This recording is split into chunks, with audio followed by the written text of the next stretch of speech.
Bem-vindos ao nosso primeiro episódio do podcast, do Geocast, onde basicamente a gente vai entrevistar algumas pessoas com pautas relacionadas à geografia e ciências gerais, em questão do âmbito de humanas.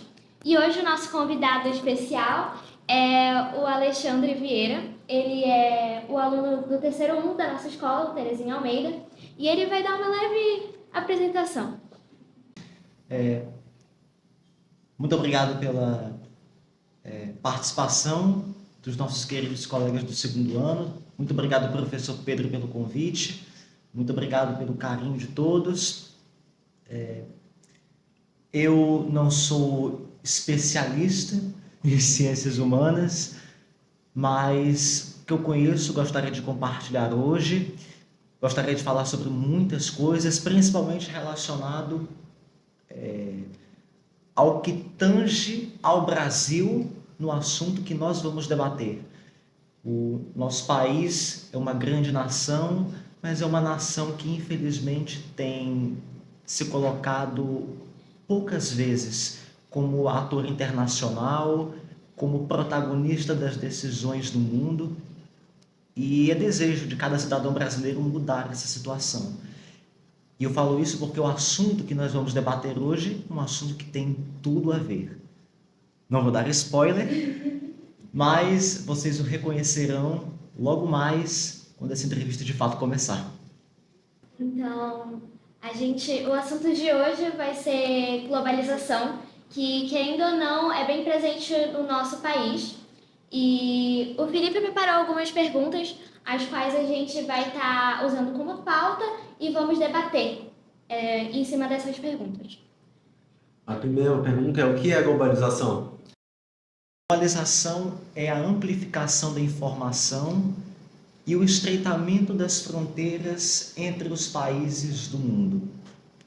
Esse fenômeno, ele não é novo, mas poderíamos dizer que esse fenômeno ele começa a ocorrer a partir da massificação e do surgimento do neoliberalismo no final da década de 1970 e no início da década de 1980.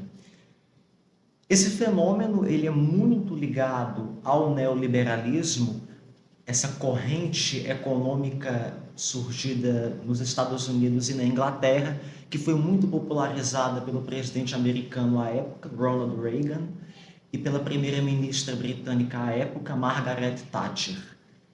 Isso porque o mundo passava por um processo conhecido como Guerra Fria, e na década de 1970 estava patente que um lado iria vencer, o bloco capitalista liderado pelos Estados Unidos. No entanto, o capitalismo ele estava em um momento de decisão de como é que ele iria manter as suas estruturas ou tomar novos rumos relacionados aos sistemas de produção e também às formas de produção. Naquela época existia o keynesianismo em voga, ou seja, havia uma intervenção muito forte do Estado na economia, isso desde a crise de 1929, mas, no entanto, com a subida ao poder desses dois líderes, Reagan e Thatcher, nos Estados Unidos e na Inglaterra, um novo modelo de economia política foi pensado. Esse modelo começou a vigorar, propriamente dito, a partir da década de 1980, e a globalização veio como uma consequência, porque o que prega o neoliberalismo? O neoliberalismo é como se fosse um rebranding do liberalismo original. Prega o livre comércio, a não intervenção do Estado na economia e a livre troca com isso entre as nações. Então, esse conceito foi popularizado primeiro nos países de língua inglesa e depois para todos os países do mundo. Ele ganhou dimensões internacionais propriamente dita com a queda da União Soviética, que representava o bloco de oposição ao capitalismo, em 1981.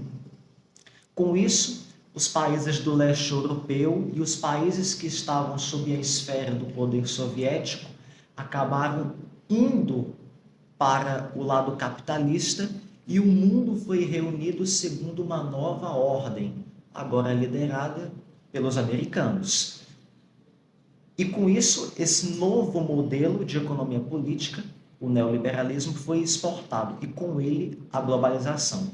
Globalização e neoliberalismo estão juntos porque um não pode conviver sem o outro. A globalização é uma consequência do neoliberalismo, porque sem isso não haveria trocas, não haveria livre comércio, que é a base desse novo modelo, e, consequentemente, o capitalismo como tal conhecemos hoje não existiria, existiria um outro modelo capitalista, assim como foi antes do surgimento deste, em 1970.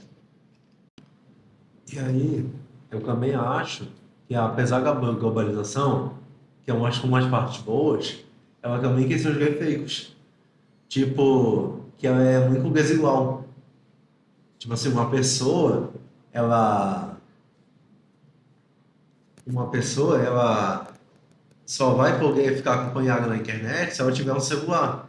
Mas nem todo mundo tem dinheiro para comprar um celular. Aí isso faz a globalização, em certas partes, ser desigual. Bom, existe uma série de críticas à globalização e hoje eu diria que a globalização vive um momento de crise. Esse momento de crise tem muito a ver com o estado em que a política está sendo desenvolvida nas grandes democracias do mundo. As grandes democracias do mundo, consequentemente, são os grandes países capitalistas. Nós podemos falar dos Estados Unidos, que é o maior símbolo, mas também da França, do Reino Unido, da Alemanha. Por quê? Porque desde que a globalização entrou em voga em todo o mundo, problemas foram acarretados com ela. Isso se deve não somente ao livre trânsito de mercadorias, mas principalmente ao livre trânsito de pessoas. Na Europa, ocorreu uma crise migratória em 2015. Essa crise migratória, ela foi uma consequência de todas as ações que os europeus tomaram, não somente nas décadas anteriores, como nos séculos anteriores. Nós temos que relembrar que em 1885, os países europeus organizaram a partilha da África, em que um punhado de potências europeias ficou com mais de 90% do território do continente africano. Então, ali houve uma exploração muito clara dos recursos naturais e dos recursos humanos da África. Isso somado a todas as explorações que já haviam sido feitas desde o século XV, feita por parte dos europeus no continente africano.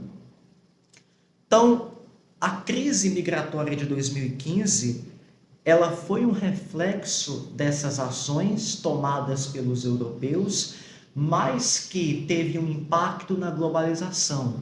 Por quê? Porque à medida que milhares de refugiados chegavam às ilhas do Mediterrâneo ou a países do Mediterrâneo como a Itália, para servir de porta de entrada para outros países da Europa, os principais destinos eram a França e a Alemanha, viu-se ali muito claro uma questão ou uma característica má da globalização, porque apesar dela ter difundido toda a informação que difundiu, apesar de ter difundido todo um novo estilo de vida, apesar de ela ter estreitado as fronteiras do mundo, como eu já disse aqui, isso acabou gerando consequências econômicas trágicas para alguns países. Por quê? Porque uma nova divisão internacional do trabalho acabou sendo criada depois que o neoliberalismo entrou em voga. Essa nova divisão internacional do trabalho, ela assumiu uma posição muito clara de liderança como mestra das relações comerciais entre os países em 1990. Ou seja, são datas muito próximas aqui. Como eu disse, a globalização ela vem como uma consequência do neoliberalismo, no início da década de 1980, e menos de 10 anos depois você já tem uma nova divisão internacional do trabalho criada. Ou seja, tudo acontece de uma forma muito rápida. E a rapidez é a principal característica desse novo momento no mundo. Mas qual é a consequência clara disso?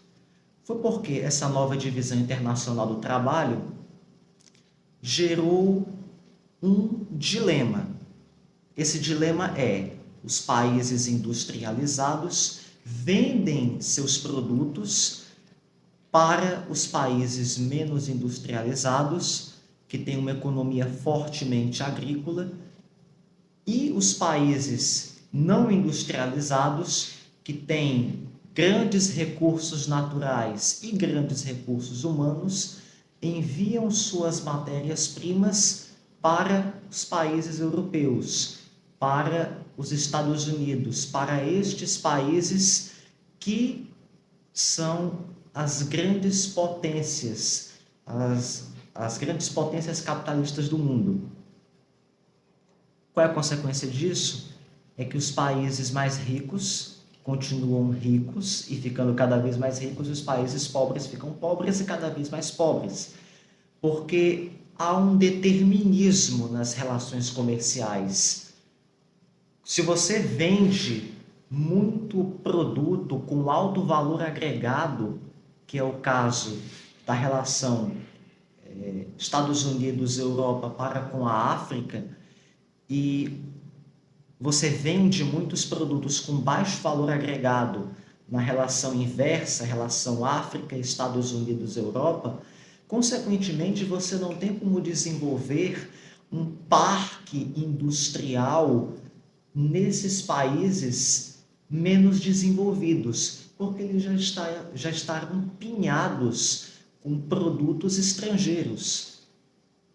Lembra que eu falei que agora a ordem é o livre comércio? Pois é.